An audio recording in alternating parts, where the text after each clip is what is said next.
You don't like them. You don't fancy them. They weren't your type. You know what they're like, and you don't like how they are.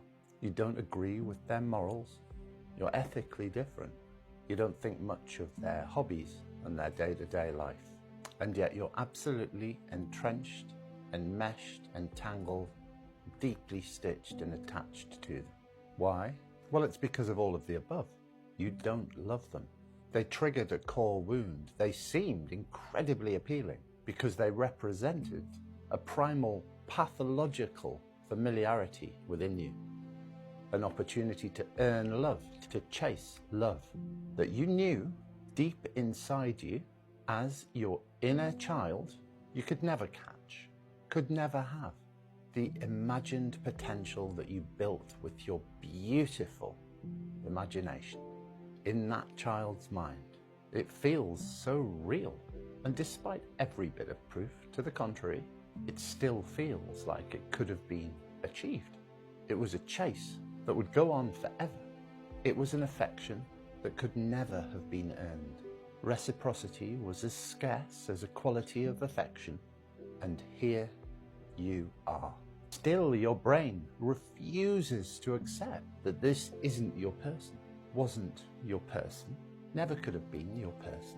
Scrolling through reams of evidence, turning those pages of mental journal entries, proving that this person was only ever consistent in the way they never showed up, never leaned in, never fully committed, always kept you guessing, and the investment feels lost. And that sunk cost fallacy adds to your despair, to your confusion, and your wounded mind will not stop.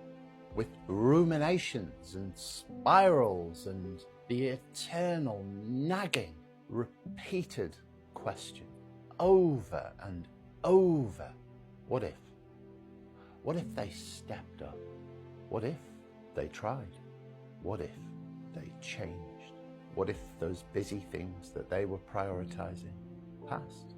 What if they just loved me? I can answer that for you now.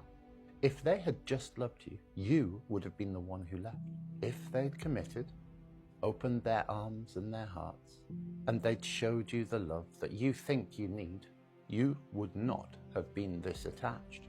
One of the most confusing and difficult lessons that we adults have to learn is that our core wounds create patterns that we either solve and fix and face and move on from, or we stay locked into until we do that work.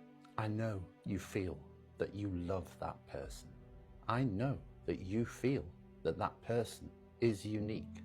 I know that you feel that connection is sacred, special, and that you feel you won't find another like it. How do I know? Because I've been there too. Love is a straightforward emotion.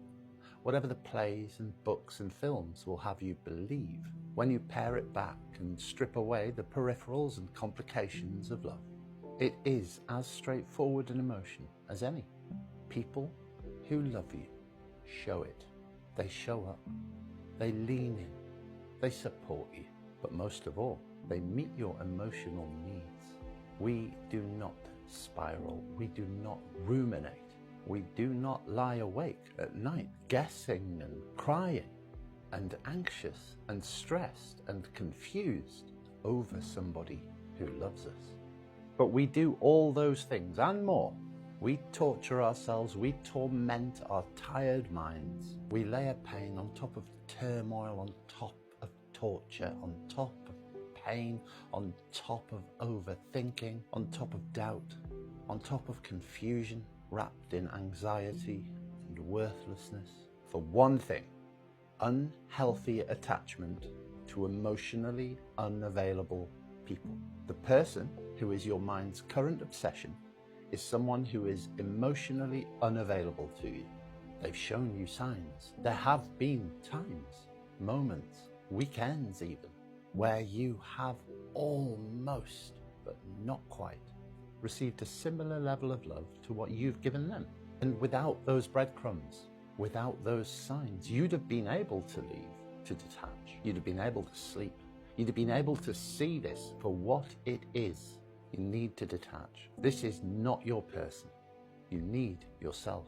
You need somehow to find the courage to fall forward into the pain, into the void, over the ledge, into the abyss. Because until you do, your brain will convince you that safety lies where you are. And that is the lie you are telling yourself. Only you can do it, and you will do it. One day, one way or another. Everybody does. Nobody stays forever.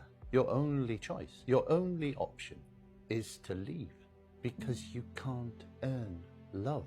The only control, the only decision that you can make, the only effect that you can have on your future happiness is to take the short-term pain, to step into cold turkey, to separate yourself from this constant drip-fed dependency, to refuse a life of breadcrumbs and bare minimum and not quite enough, to go no contact, and to find yourself in the space and time that that provides, to do the work, to meditate, to journal, to get those thoughts that are suppressed and pushed down while you shrink yourself to please another person.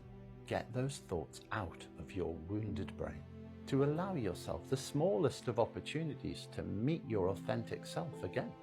It's time to sit next to that child version of you who settled for less, who thought that love was something to be worked for, to be earned, who believed in their core that they weren't enough, and to put your hands on their shoulders and tell them it's okay. You're worth more. Life isn't to be half-lived. You deserve to take up space in the world, and you deserve space in someone's heart, not just in their lounge or their bed when they allow it.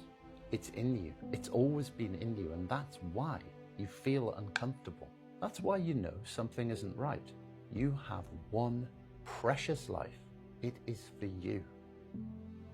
Big hug.